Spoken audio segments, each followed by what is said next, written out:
That's the only reason you're here? Yes. I've thought a lot about it, and I've realized that you, me, and Arlecchino should be friends.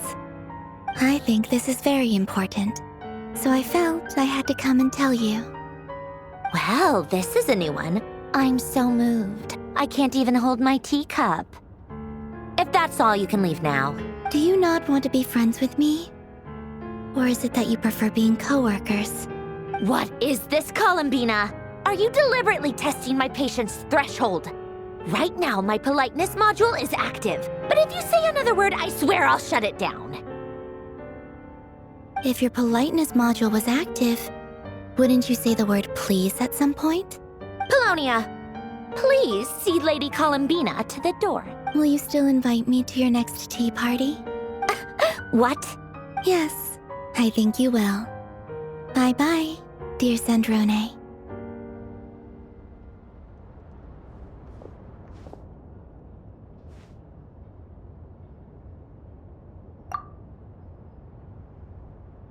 Last time, the Wild Hunt escorted you out. Would you rather I handled it myself this time? We just wanted to, see how you were doing now that it's all over. Why? Out of concern for my safety? I hope you didn't seriously think that the Rayhir of Silnari would be able to lay so much as a finger upon me, given how prepared I was. Mostly because you kind of helped us out, so we just wanted to check you were okay. Looks like all your robots are fixed, huh?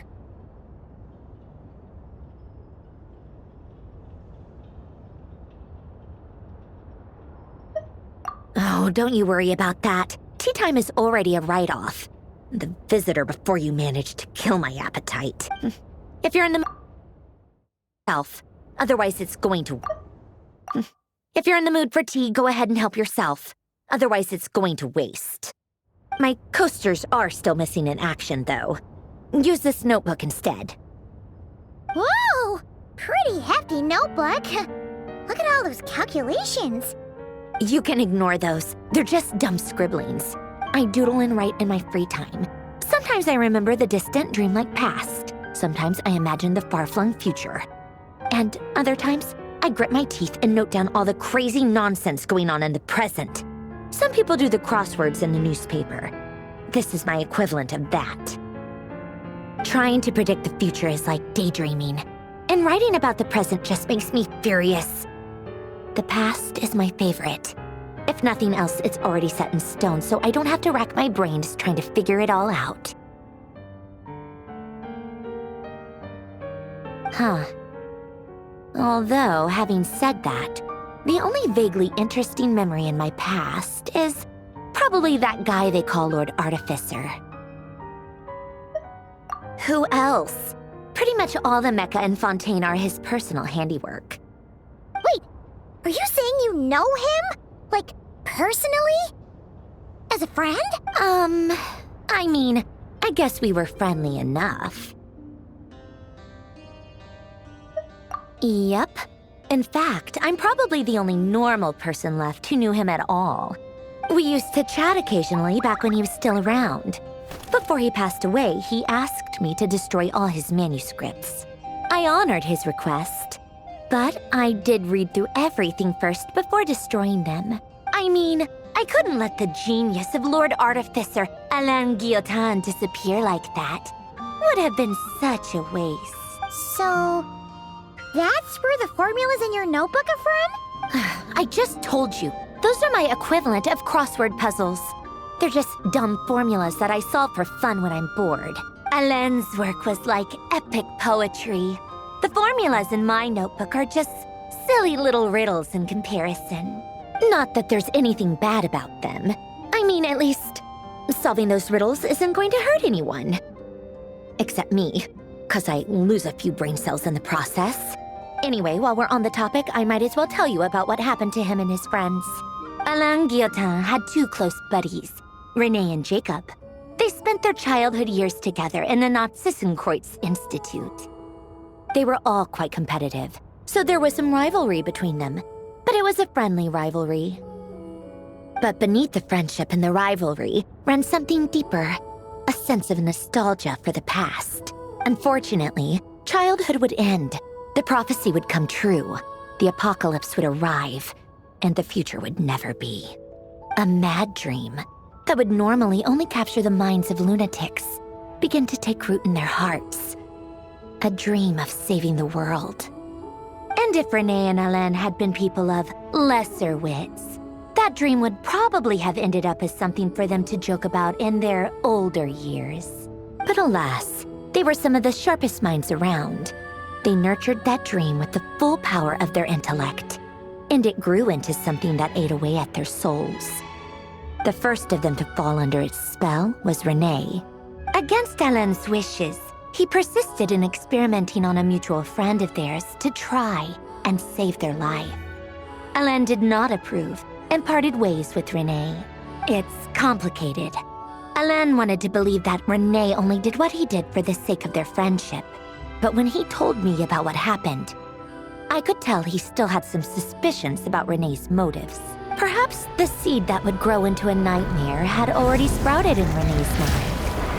Even then, the next time they met, Renee's soul had been completely engulfed by the dream of salvation. His futile attempt to change the tide of fate only resulted in a wave that swallowed up the world, even before the apocalypse came. And although that wave died down eventually, I hear that it just recently came back with a vengeance. As I understand, Renee wanted to live out his dream of salvation once more. But I'm told that the attempted resurgence finally died out for good. At long last, Renee awoke from his deluded dream. Though of course by then it was far too late.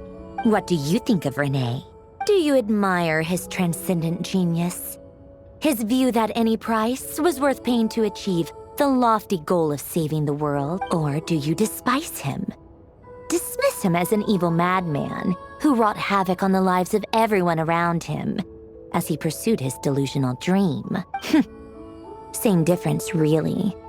Just a matter of perspective. What a cop-out. But I suspect you'd have a more incisive and insightful answer if we dug into it further. I don't like fanatics who give up their whole lives for their ideology.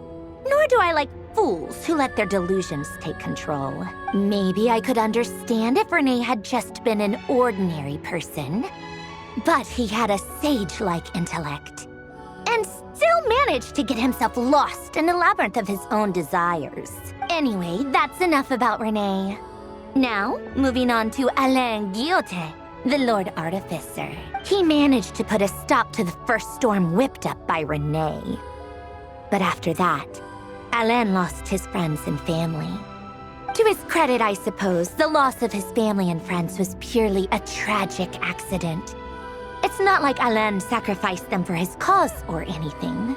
After that, the only thing supporting his work was the same dream that had dragged his closest friend down to the abyss. But although the desire to save Fontaine drove him to found the Fontaine Research Institute, Alain continued to reject any form of transcendental knowledge or power.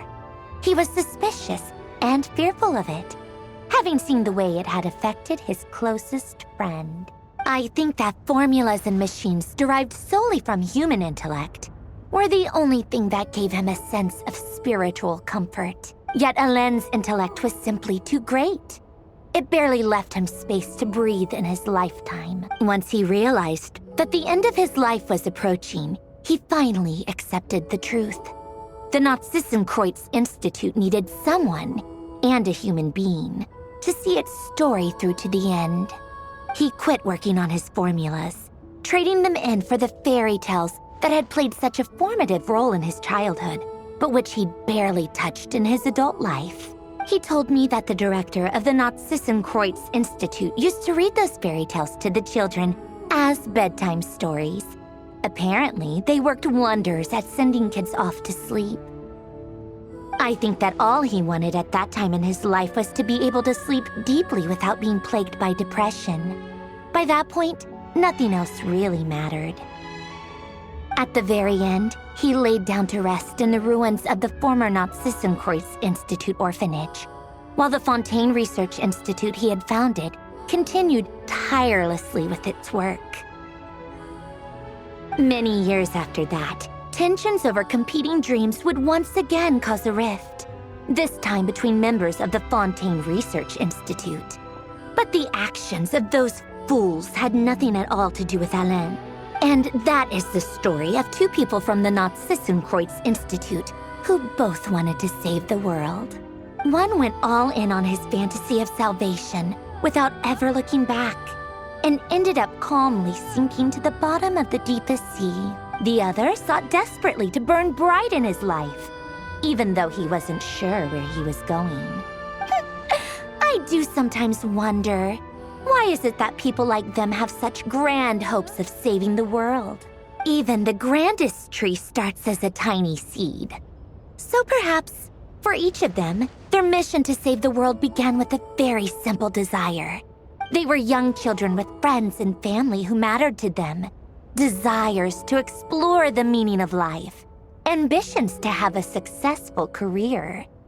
They didn't want to see all of that taken away in one fell swoop. Or maybe they just wanted to find something to anchor themselves within the chaos, to stop them getting quietly swept away by the storms of life. But instead, the search for their own salvation took them down the rocky road laid out by fate. Do you think the desire to save oneself is enough of a justification to try and save the world? The way you said that sounded just like Alain. I asked him the same question back when he was in his prime, putting all of his energy into his work. He gave the exact same answer as you did. No elaboration, just a quick short answer before getting right back to his work. He was always that way. All right, tea time's over. I owe Arlecchino a favor for telling me these stories. I'll have to bring a whole sack of gifts the next time I visit the House of the Hearth. I'm gonna go tinker with Polonia now. You guys can do whatever you want, as long as it doesn't involve interrupting me. Polonia, exit hibernation mode. Begin diagnostics.